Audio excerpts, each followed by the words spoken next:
nakalagay dito, no? History. Ano? Parang Spanish ayun ang nakalagay yan. Naiiyak ko. Mga paps. Mga paps. Papasok ko sa bahay ni Juan Luna. Ito.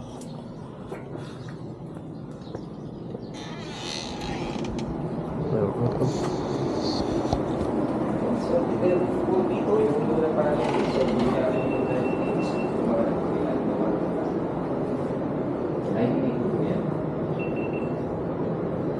galing ni Sir Pops.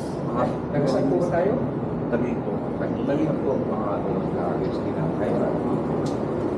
Kaya pumunta ng bilang po dito, ang sasuggest ko na pagkatapos ng museo, since konektado po siya, ang simbahan niya, diretso. Ang simbahan po?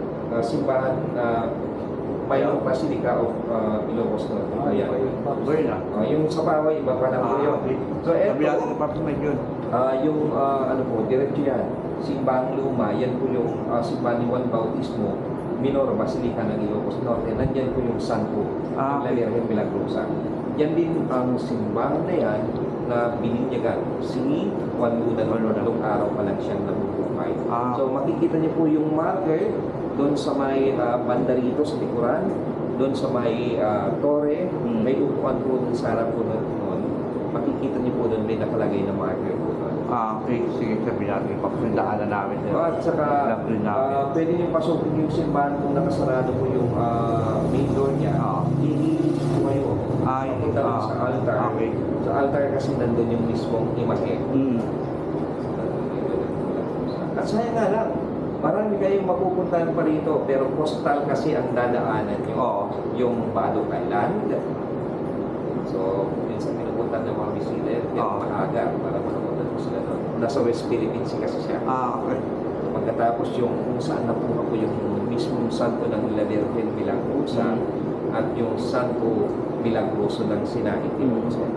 Yan sa boundary po ng Ilocos Norte, Ilocos sa may alukot po sa yung sa gateway. Nakikita niyo po ng binaanan dito sa west part patungo po dun sa site na yun.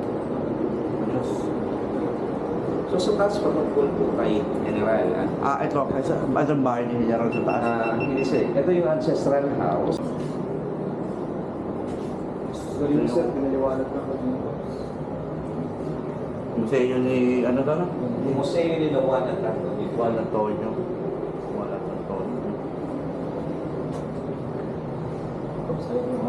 Ito sila. Sa kapatid niya ito, Paps, sa dakilang pintor. Oo. Ito siya, Paps. So, si Juan Luna, bago siya naging pintor, seaman po yan. Talaga? Talaga? Ayan, sa Eskwela Nautica de Manila po siya nag-aral. So, pagkatapos nun, naglayag. So, siyempre, trabaho nila. Pumunta sa iba't ibang lugar sa mundo. So, sa US, so sa Nueva York or New York na ngayon, sa parte ng Hong Kong, Caucasus, other part of Asia during that time. Pagkatapos nag-aral po siya, nagpagpipinta sa Maynila, so under Lorenzo Guerrero, so naging ano po siya during that time, masigas sa pag-aaral, pero iniwan niya rin ang eskwelahan na yan. At noong 1877, nag-aral siya ng pagpipinta sa Academia de Bellas Artes de San Fernando sa Madrid. At noong panahon na yun, naging apprentice maker siya ng kanyang guro na San Vera. Pumunta sila ng Roma, pumunta sa mga museo para mag-aralan na yung kasaysayan ng mga ancient Romans during that time. At ang nangyari, ayun na, nakapagpinta na si Luna ng mga ganda na pang kompetisyon. Isa na rito yung death of Cleopatra o kamatayan ni Cleopatra na nagbigay sa kanya ng bilang na medalya sa 24 noong 1881 exposition sa Madrid. Ang pangalawa naman ay silver panel sa kanyang pinta na Daphne and Chloe. Dito naman po sa Pilipinas po yun yung Literario Licerio. Kaso nga lang, ngayon yung pinta na yun, nawawala pa rin. So yung pangatlo, yun na yung eskulyaryo na nabanggit ko kanina. So si Juan Luna, so considered po siyang Espanyol during that time, Spaniard. Pero hindi siya puti, kayo manggi, maitim. So, hindi iginawad kay Luna yung pinakamataas na parangal, yung Premio de Honor or yung Medal of Honor na tinatawag natin kahit siya ay Indio. So nakita ng hari po yung hindi magandang pagtrato kay Luna during that time. So kinumisyon niya personally si Juan para itaas ang taas ng karangalan. At yung pinta na yun, ang titulado ay La Batalya de Lepanto na nagbigay kay Luna ng gintong medalya sa Barcelona Exposition noong 1888. At matatagpuan po ngayon yung original na pinta sa Spanish Senate sa Madrid. Luna.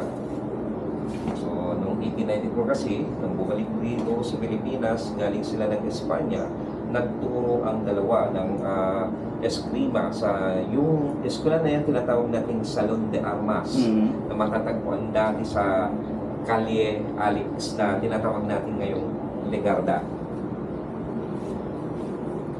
Yun, so tayo. Dito ang kanyang kabataan at pag-aaral kung saan pinanganak na siya sa Binondo sa Maynila. So yan po yung Sa Binondo pa siya pinanganak, sir. Yes, eh. So tatlo po silang ipinanganak po doon. Si Jose, si Joaquin at Antonio Luna.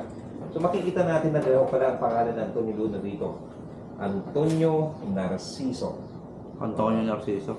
Oo. Antonio Narciso Luna de San Pedro. So, nag-aral sa Ateneo. Natapos niya noong 1881 yung kanyang Bachelor of Arts degree. Yung licentiate naman, University of Barcelona, Doctor of Pharmacy, Central University of Madrid. San Antonio Luna pala ay nag-aral sa UST noon. Kumuha ng kursong Literature and Pharmacies. So, naging kasapi ng paigang La Solidaridad. Kaya makikita po natin dito may mga larawan. So, tungkol po dyan sa pagiging kaalin niya sa La Solidaridad bilang general at bilang esprimador ng toro. So, nagpakadalubhasa sa Antonio Luna. So, ngayon, DIY nga. Okay niya yan, sir? Ng mga Amerikano po yan. Okay. So, ang mga sinaunang mga Pilipino naman, yung mga nagmamay-ari ng mga bisikletang de motor, sila yung mga mayayaman during that time. Ganda ng kuha nila. So, ayun naman yan po ay isang reproduction ng upuan ng mga Luna sa Paris. Ito. Oo, reproduction lang po yan. So, yan. So, yan po ang dating komidor, kainan ng pamilya Luna na kung saan ginawa na siyang silid na salad. Para makipakita naman na yung mga naunang mga Pilipino ay religyoso, may sariling silid na salad na mga ito. So dito ang harapan ng bahay dati. Kailangan mong umakyat kasi nga ang baba, lagayan ng mga lumang gamit at iba pa. So ang kwarto ng mga Luna Ito. dati. Kaso nga lang, Sarado lang. tayo ng problema po dyan. Kaya sarado. Pansamantala ng Okay. Baka nagpaparamdam si General Luna, no? Kasi sarado, no? Hindi naman po. Hindi pa naman. Baka. Susunod, no? Hmm. Nararamdaman ko nga, tuwatas na yung baliw ko. Idol ganyan, pinanood ko yung best, Yes, sa sinahan ba ng pelikula? ilang beses ko pinanood. Tayo pupuntahan pa. So, hindi Shoot ko lang to, sir, ha? Tapos ang ano po rito sa norte ng isang araw po lang. Kailangan ng araw po. Pag nilipot, usually, 2 araw, 3 araw po yan. Depende rin sa inyong oras. Oo. So, ang kagandahan pa dito, yung Kaparakan Falls, i-search niyo po sa Facebook or sa page, sa mga page or sa Google, makikita niyo yung ganda ng falls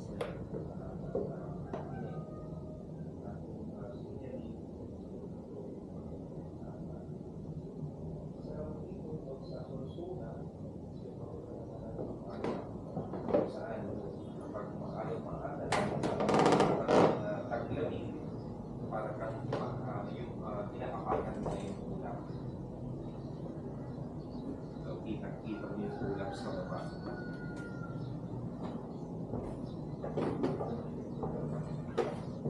Pops. Anong sinabi ni sir sa mga picture, Pops? Yung mga meaning ng picture. Kung titignan mo, Pops, picture lang, pero may meaning, Pops. May mensahe po siyang nila. May At mensahe. yan naman ang kagandahan ng ating mga pintor na nagpipinta patungo sa ating kasaysayan. May pinapagbatid sa atin na mensahe. Diyos.